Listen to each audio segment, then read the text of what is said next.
এই ভদ্রমহিলার নাম শবনম। তিনি একটি ছেলেকে ভালোবাসতেন। হয়তো তার পরিবার সেই ছেলেটির সাথে তাকে বিয়ে দিতে রাজি ছিল না। তার পরিবারে ছিল 7 জন মানুষ।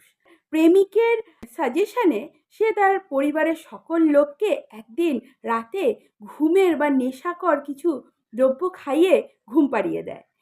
এই মহিলা এবং তার প্রেমিক মিলে সেই 7 জন পরিবারের সদস্যকে এক এক করে মেরে ফেলেন। এবং তার মধ্যে শুনলে অবাক হবেন, 10 মাসের একটু শিশুও ছিল। তার বাবা, মা, দাদা, বৌদি এবং আরও অনেক মেম্বার ছিল।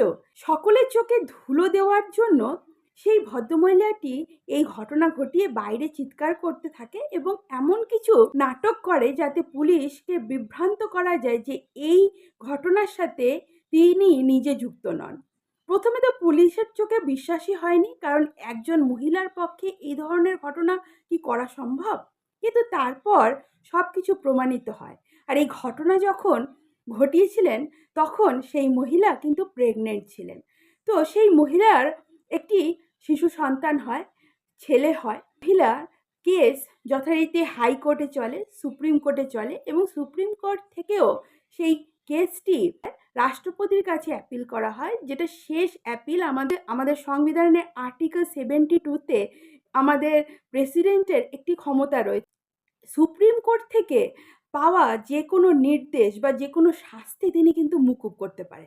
এই আর্টিকেলে তার বর্ণনা রয়েছে। সেই অনুযায়ী রাষ্ট্রপতির কাছেও অ্যাপিল করা হয়, কিন্তু রাষ্ট্রপতি এই অ্যাপিল খারিজ করে দেয়।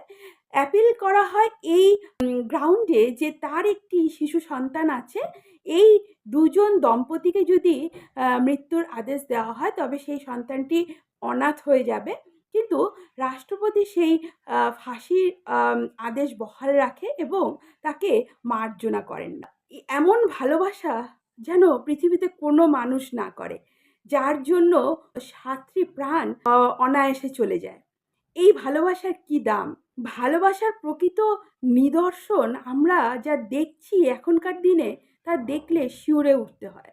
তাই যেটা প্রয়োজন আমাদের সমাজের প্রত্যেকটা মানুষের মধ্যে, তা হলো মূল্যবোধ বা চেতনার বিস্তার হওয়া।